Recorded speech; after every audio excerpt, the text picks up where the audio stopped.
So now we are live. Can't hear me on a mask. Welcome, everybody. We're going to have Brianna Hines do her field observation experiment, and I'll let you take it from there. Okay. I did my field observation on child poverty.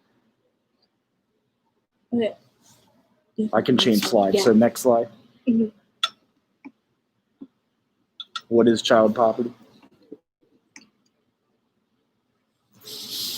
Okay, that looks a little better. Okay. What is child poverty? It's a global issue that affects children's capabilities to function in the society. Often, some people, children and people that are in poverty have little or no food, clothes, or supplies to live their everyday lives.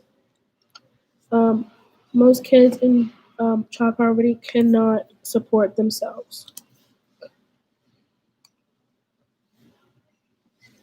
Why is it important? Children are literally our future. Our future. Children depend on parents until they are able to support themselves. As we do today, us as children, we depend on our parents to buy us everything. But once we're capable of doing things on our own, we do it by ourselves. But when the parents depend on the children, a child's life can be flipped upside down. Next. Who is trying to stop it? The United Nations Children's Fund tries to donate and give supplies to developing nations and families in need. So we most likely will donate to like food banks or in my home state, we have a St. Vincent de Paul's where you can donate clothes and donate things that you really don't need, like toys and stuff for children's parents who are unable to get their children anything for like the holidays or something. So we donate to that society. Where does child poverty mostly happen? In Greece, it's at 41%. Latvia, it's at 38%. Spain, it's 36%, and the United States is ranked sixth place at 33% of children who are in child poverty today. Okay. When does it take place? Child poverty may never be put to a stop. There's always a parent with low income or a child or children with only one parent in their household. And for me now, there's only one parent in my household, which is hard for her to do certain things. But knowing that she has family and stuff to help her and stuff, um, we are most likely to start programs to support and help the families. As I said, we have like little donations, like Toys for Tots. We give to the people who are unable to buy things for their children. My feeling during the observation was kind of sad because knowing that there's parents who depend on their children to do everything for them, um, or their parents just being lazy and don't want to do things for their children. And I felt anxious to want to help the children who are in poverty to help them uh, know that there is a way out and they don't have to live like that for the rest of their lives. And I felt grateful because I'm grateful for the things that I have today and where I'm at today. In conclusion, if we use less money on things are that don't really matter to us, like guns and drugs and stuff like that, we'd have more money to grant kids education. We would have more money to give to the parents who are unable to give to their children.